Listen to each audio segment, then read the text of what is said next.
Hello everyone, আজকে আমি তোমাদের সাথে সর্ষে ইলিশের রেসিপি শেয়ার করব।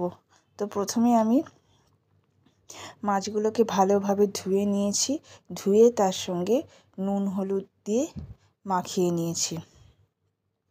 তোমরা যে কটা মাছ দিয়ে করবে সে কটাতে তোমরা ট্রাই করো।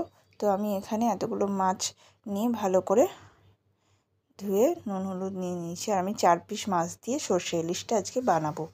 আর এদিকে আমি মশলা করে নিয়েছি। দেখো, মশলার মধ্যে দিয়েছি সাদা সর্ষে, কালো সর্ষে, জিরে আর কাঁচা লঙ্কা। এটা দিয়ে ভালো করে আমি শিলে মশলাটা বেটে নিয়েছি। আর দেখতে পেলে মশলাটা আমি প্রথমে কড়াইয়ে তেল দিইনি, ওটা একটু তেল ছিল মাছের ভাজার, তাই কিন্তু আমি কড়াইয়ে তেল দিইনি।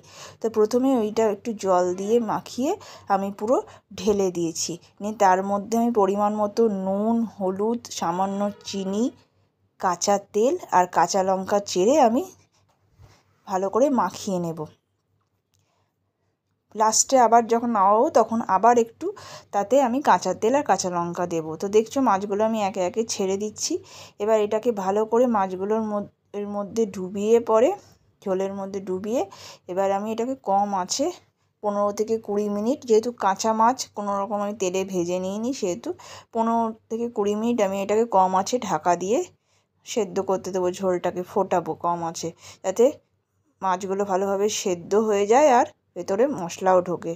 তো দেখো আমার হয়ে গেছে কমপ্লিট 15 থেকে 20 মিনিট পর।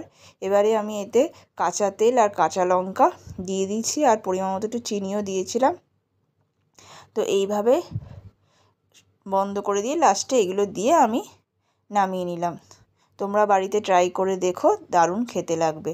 তো ভিডিওটি ভালো লাগলে লাইক করো, কেমন লাগলো কমেন্ট করো, আর ইউটিউব থেকে দেখলে সাবস্ক্রাইব, ফেসবুক থেকে দেখলে ফলো করো। বাই।